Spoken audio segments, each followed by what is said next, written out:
বিএনপির ভারপ্রাপ্ত চেয়ারম্যান তারেক রহমান বলেছেন, জনগণের সমস্যাগুলো কিভাবে দূর করব সেই পরিকল্পনা জনগণ দেখতে চায়।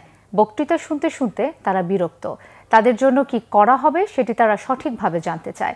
তিনি বলেন, কথার ফুলঝুরি দিয়ে রাষ্ট্র চলে না, পরিকল্পনা লাগে, যা একমাত্র বিএনপিরই আছে।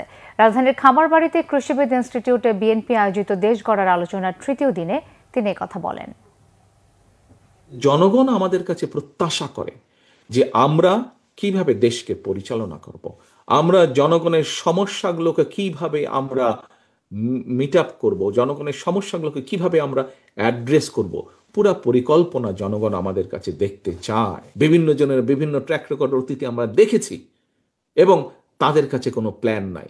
কথার ফুল জুড়ে দিয়ে রাষ্ট্র চলে না, কথার ফুল জুড়ে দিয়ে জনগণের পেটে খাবার আসে না, কথার ফুল জুড়ে দিয়ে কর্মসংস্থান হয় না, কথার ফুল জুড়ে দিয়ে জনগণের অর্থের সংস্থান হয় না, কর্মসংস্থান হয় না। পরিকল্পনা লাগে কর্মসংস্থান করতে। জনগণের পেটে আহার দিতে, ভাত দিতে হলে পরিকল্পনা লাগে, প্ল্যানিং লাগে, যা একমাত্র আপনার আছে, যা একমাত্র এই দলের আছে, যা একমাত্র বিএনপির আছে, আর কারো নেই। হ্যাঁ, আমাদের হাতে কোনো জাদু নেই, জনগণ এটা জানে।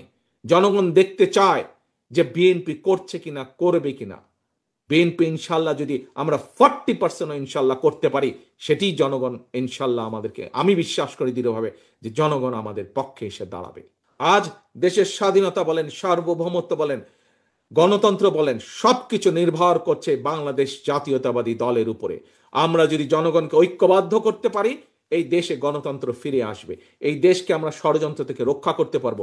এই দেশের অর্থনীতি, এই দেশের নারীর স্বাধীনতা থেকে শুরু করে, এই দেশের তরুণদের কর্মসংস্থান থেকে শুরু করে সকল কিছু ধীরে ধীরে আমরা নিশ্চিত করতে পারবো।